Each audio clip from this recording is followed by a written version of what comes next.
Hi, today we're going to be exploring how artists take ideas, interests, and concerns and use them to create ideas for their artwork.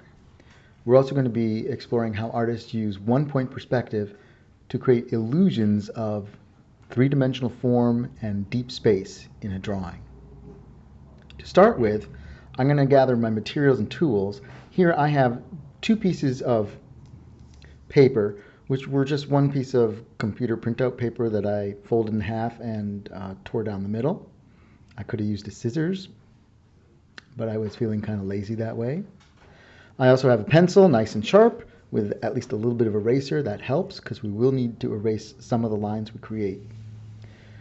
Additionally, I need some sort of straight edge. My straight edge is just a piece of cardboard that used to be part of a pasta box. That'll work. If you have something else with a straight edge, such as a ruler or the edge of an envelope, any number of things from around the house can work. And finally, it does help to have a pencil sharpener. When our pencil becomes dull, our lines and angles become more dull and less precise. In one-point perspective, the illusion of deep space is more convincing when our lines and angles are precisely drawn. So the more precise our pencil can be, the better off we are.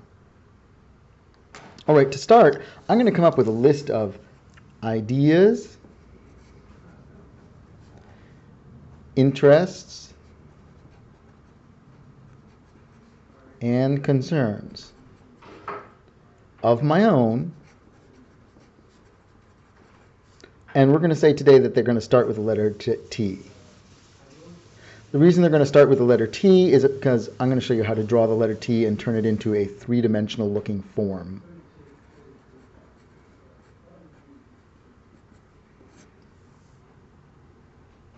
Some of my concerns might be, let's see, trees. I always like trees. I like the shade in the summer. I like the beautiful leaves in the fall. I also, under T, I could put my dog, Trapper.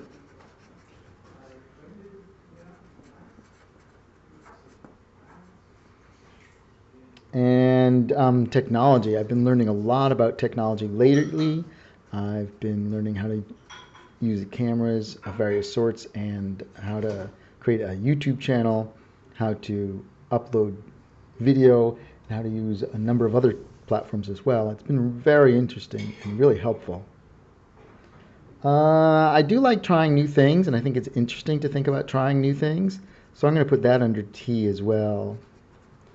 I'm going to guess that a lot of us have been trying some new things lately. And frankly, it's pretty hard to learn without trying some new things. Hey, this has two T's. It's a double T. Finally, I'm going to add, let's see, teaching. Always an interest and concern of mine. And lastly, tacos. Tacos. Everybody's got to love tacos. I have my list, so I'm going to set this aside for now. I'll come back to it later. I now take out my other piece of paper, and I'm going to fold up this bottom section about maybe 1.5 inches, 2 inches. Anywhere in that range will work out fine. It could be a little less. I wouldn't go too much more. And I want to make sure that the edges and the corners meet right along the edge on each side so they get a nice straight horizontal along the bottom. I'm going to flip this over. The drawing will actually take place on this side. I'm going to save this lower section for writing down what my idea was that I started with. And my idea is to combine two of my interests and concerns. I can combine trees with tacos. And my idea is, I wish I had a taco tree. Fresh tacos all year long. So to do that, I'm just going to fold this out of the way so it doesn't distract me while I'm doing my drawing and it stays clean and neat. First thing I need to do in my drawing of the letter T is create a horizon line. I'm going to put my horizon line fairly high. I'll leave about 1.5 inches or so at the top of the page, and I draw from one side a horizontal line that goes straight across. Notice I'm using my straight edge so I get clean, precise, neat lines. Next, I'm going to put a vanishing point on my horizon line. The vanishing point will be very important for figuring out where my lines go as I create the angles needed for this illusion. I put my vanishing point, maybe about a finger and a half width away or 2 finger widths away from the edge of the paper. I'm going to suggest that you do the same as I did, simply because it'll make it easier to follow along. As you get more confident and are mastering this for yourself, you'll find that you will not need to follow me as closely. But if you're just starting out, it makes it easier as we go along. Next, I need to draw the letter T. I'm going to put my T, the bottom of my T down with a little space below, about 2 fingers below. I'm going to make it a nice wide trunk for the T. And I'm going to use my straight edge to draw up and up 2 verticals that are parallel. These are either side of the trunk of the letter T. I'm going across for the horizontal at the bottom. And now I need to do the cap or the top of the T. I'm drawing an uppercase T.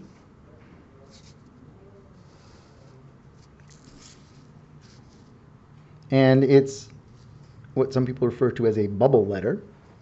In this case, the bubble is not very round, it's very angular. And I like that quality for this T because it makes it easier for our adding the perspective lines.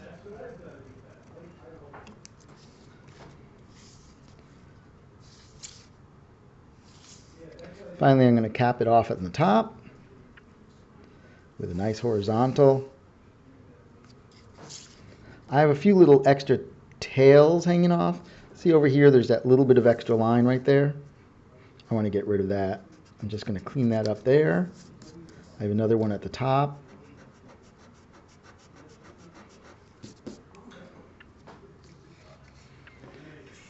So I have my T and I'm ready to turn this into a 3-dimensional T. What I want to do is to start with, I'm going to connect the 2 upper corners to my vanishing point.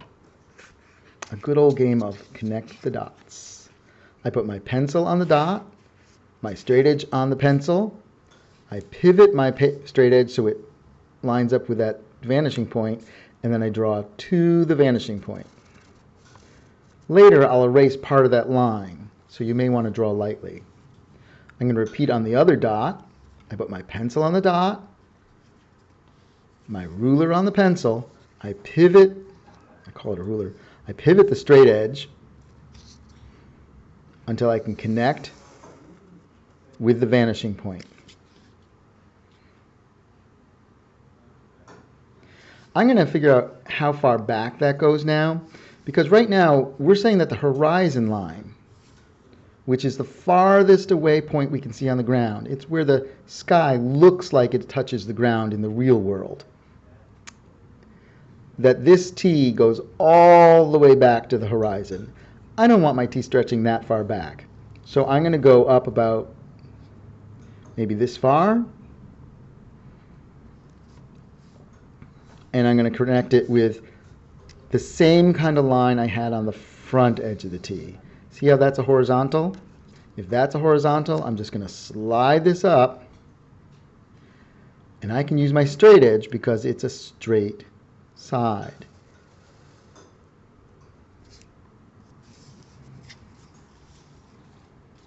On a curved letter like S or O, I would not be able to simply slide my ruler up. Now I'm going to get rid of the rest of this vanishing line because it's no longer part of my form. It's not part of the T in the long run. It was just work lines. So I'm erasing that out to try and make that disappear a bit. I have a couple more spots I need to connect before we're done with this part. I put a dot over this, in this case on the side here, and at the lower edge of that cap. I put my straight edge on my pencil. I connect to my vanishing point, and I'm going to go all the way up. I know I'm going to erase a lot of that line, but I'm going to go all the way up so I know what I'm thinking about. Notice this front edge is a vertical. If this front edge is a vertical, then when we go back here, we're also going to need a vertical. I'm going to put my straight edge right on that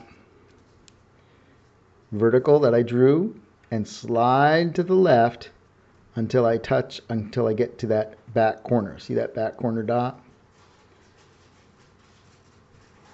I connect the back with the same vertical. These vertical lines will be parallel. I need to get rid of my vanishing point. My vanishing line, the work part. It's starting to look three-dimensional, but we need one more, in this case, one more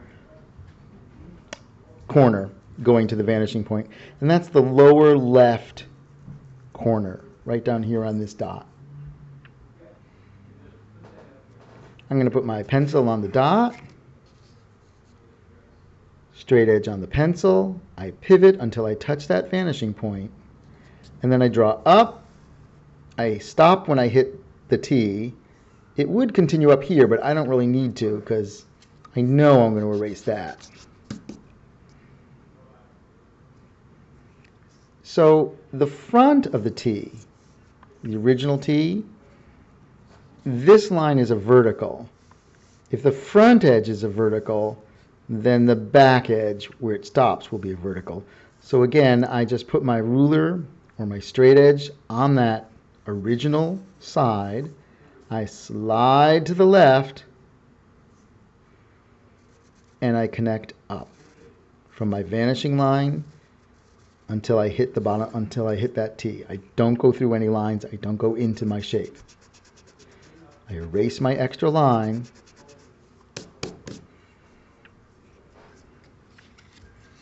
I'm going to redraw this edge because it's looking a little light. And I have my three-dimensional T. We're going to stop there for today. Next time, I'll show you how to add some shadow and get a little drama and excitement going that way. Talk to you soon. If you need to, just slow this video down using the gear wheel in the bottom of the video, and you can put it on 1/2 or 1/4 speed and follow me step by step. You can also just stop the video as you go along so you can follow through.